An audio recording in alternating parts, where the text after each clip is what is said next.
High বন্ধুরা, আমি রাজনাথ। আজকে নিয়ে এসেছি আপনাদের জন্য একটি ভৌতিক কাহিনী।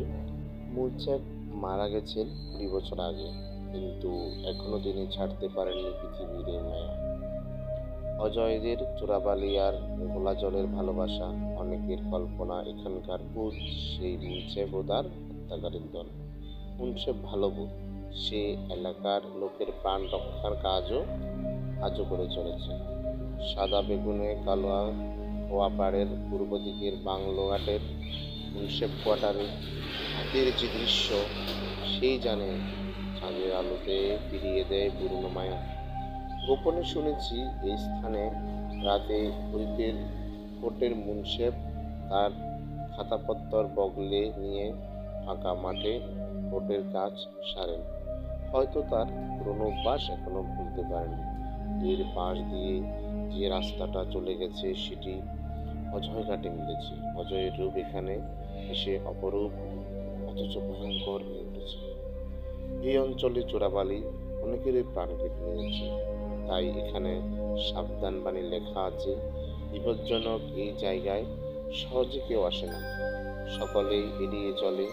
দুদিকে বাঁশ দিয়ে ঘিরে রাখা হয় চোরাবালির এলাকা।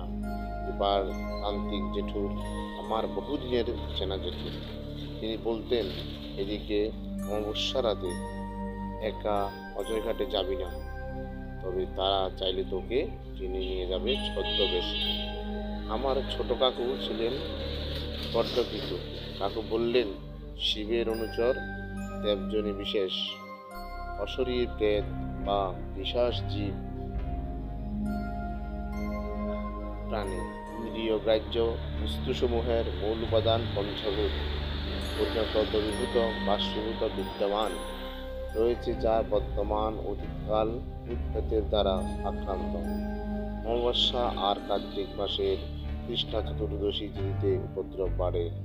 যেটু বললেন, ঠিক আছে বলছেন আপনি, তবে ভূত হলো অশরীর পুরুষ আত্মা, আর পেতনি অশরীর মেয়ে আত্মা। অপঘাত, আত্মহত্যা প্রভৃতি কারণে মৃত্যুর পর মানুষের অতৃপ্ত আত্মা ভূত বৃত্তি হয়ে পৃথিবীতে বিচরণ করে। অন্যান্য জীবজন্তু বা প্রাণীও তাদের মৃত্যুর পরে ভূতে পরিণত হতে পারে। বাংলায় ভূতকে মাঝে মাঝে প্রেতাত্মা হিসাবেও উল্লেখ করা হয়। প্রেতাত্মার নারীবাচক শব্দকে পেতনি হিসেবে এবং পুরুষবাচক শব্দকে প্রেত হিসেবে বলা হয়ে থাকে। আমি বললাম, বাংলার সংস্কৃতিতে অনেক ধরনের ভূতের বিশ্বাস রয়েছে।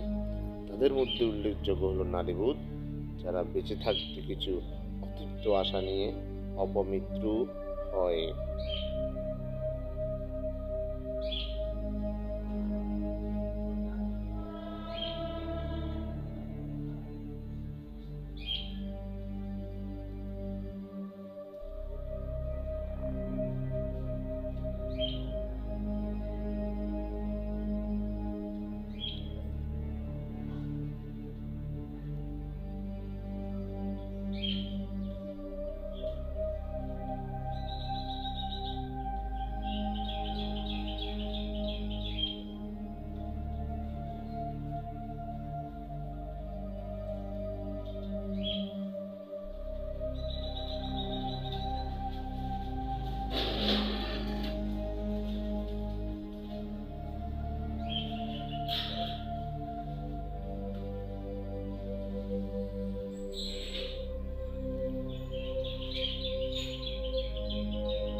যেটু বললেন, পেতনির সংস্কৃত পেতনি শব্দ থেকে এসেছে এবং ভূত সাধারণত যে কোনো আকৃতির হতে পারে, যেমন পুরুষের আকার ধারণ করতে পারে।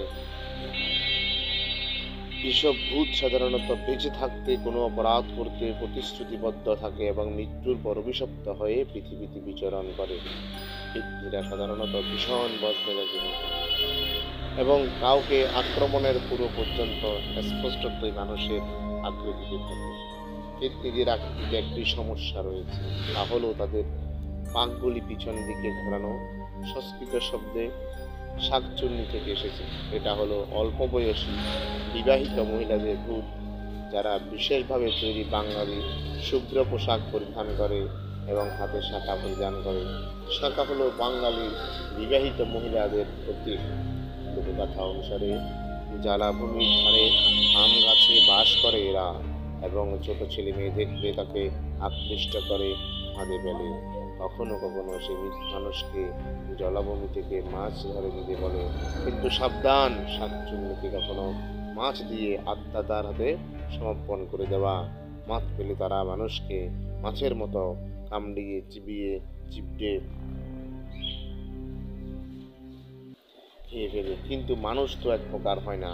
কিছু মানুষ ছেঁড়া চকের বাইরে ছক কষে কি করে টাকা পয়সা বেশি অর্জন করে তার মক্স কষার লোক আছে বই কি। আর এইসব লোক নিশাচরের মতো দিনে দিনে দেখা যায় না, কিন্তু রাত হলেই ঘুরঘুর করে প্রজ্জনকেরা খায়। যেখানে সাধারণ মানুষের বেলা দিনের বেলাও যেতে ভয় পায়, সেখানে রাতের বেলা নির্ভয়ে ঘোরাফেরা করে নিশাচরের দল।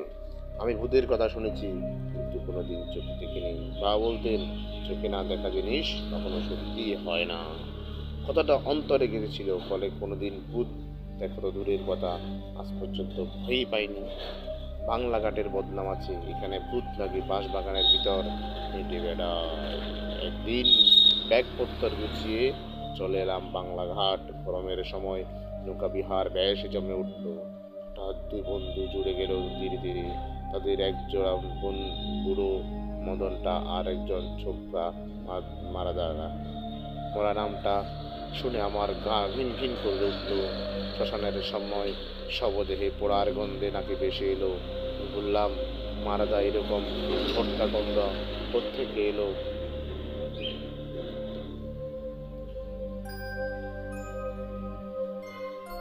মারাদা ভটকা গন্ধটা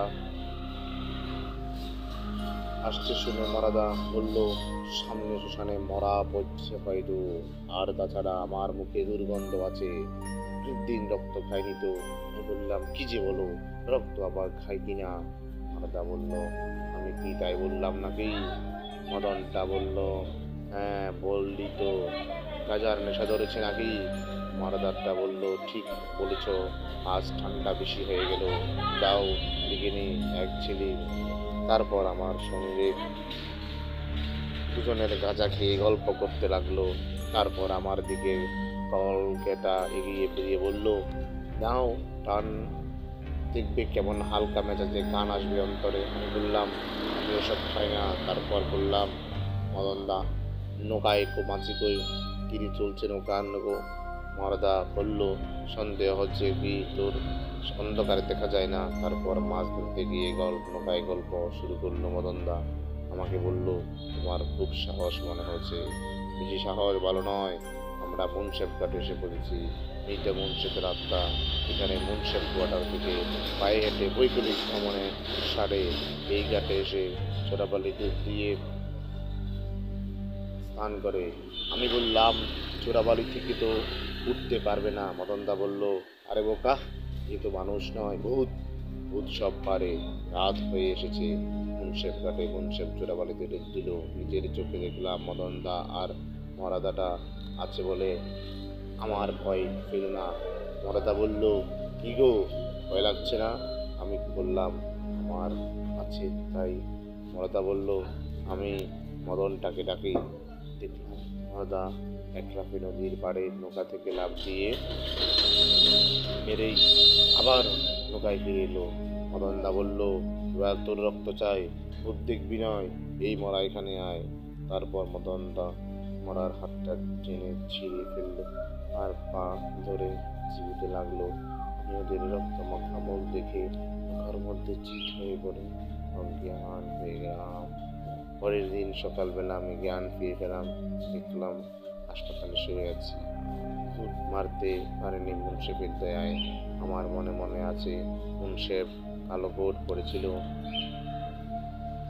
তিনি আমার একটা হাত ধরে বললেন, ভয় নেই মুন্সেফ, আমি থাকতে তোমার কেউ ক্ষতি করতে পারবে না। শুধু দেহ ছাড়া। কালো কোট দেখে আমি অজ্ঞান হয়ে গেছিলাম। ব্যাগপত্তর কোয়ার্টার থেকে লোকগুলো এনে দিয়েছিল। তারা বলল, কি মশাই, মদনদা আর মরার খাপ করে পড়েছিলেন নাকি? যাক, খুব জোর পানে বেঁচে গেলেন। আমি বললাম, আপনারা তো লোকাল লোক, আচ্ছা ওদের আসল ঘটনাটা কি জানেন? একজন বললেন, হ্যাঁ জানি, জানবো না কেন। মুন্সেফ টটের কাজ সেরে একদিন সন্ধ্যাপ্রবণ শেষে স্নান করতে গিয়ে দেখেন মদন গুন্ডা ও মরা গুন্ডা একজন নিরীহ মানুষকে চোরাবালিতে ফেলে হাসছিল। হঠাৎ ওরা মুন্সেফকে দেখে ফেলে, ফলে মুন্সেফ ওদের শত্রু হয়। তারপর সঙ্গে সঙ্গে ওরা মুন্সেফকে ধরে বেঁধে এনে চোরাবালিতে ফেলে। মুন্সেফও একা ছিলেন, ওদের সঙ্গে লড়াই করতে পারেন, কিন্তু তিনি বদলা নিয়েছিলেন 1 মাসের মধ্যে। এক অমাবস্যার রাতে দুজনকে মুন্সেফের আত্মা টেনে আনে চোরাবালির ঘরে। তারপর তারাও ডুবে যায় পাপ কর্মের চোরাবালিতে।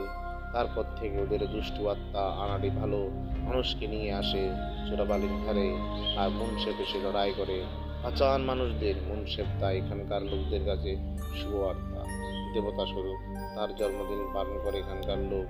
আর প্রত্যেক অমাবস্যা রাতে মুন্সেফ নিজে চোরাবালি থেকে উঠে এসে তার কোয়ার্টারে বসেন, অভ্যাস মতো আইনের কাজকর্ম সেরে রাখতে। বিস্তর তার কাগজের বান্ডিল এখনো ঢাই জমে আছে স্তূপর উপরে। এভাবে চলছে মুন্সেফের দিন প্রতিটি কাহিনী। বন্ধুরা, কেমন লাগলো তার কাহিনীটি আপনারা অবশ্যই সাবস্ক্রাইব করে জানাবেন। ভালো থাকবেন। এইরকম আরো গল্প শুনতে চাইলে আমার চ্যানেলটি অবশ্যই সাবস্ক্রাইব করে রাখবেন। আজ এ পর্যন্তই।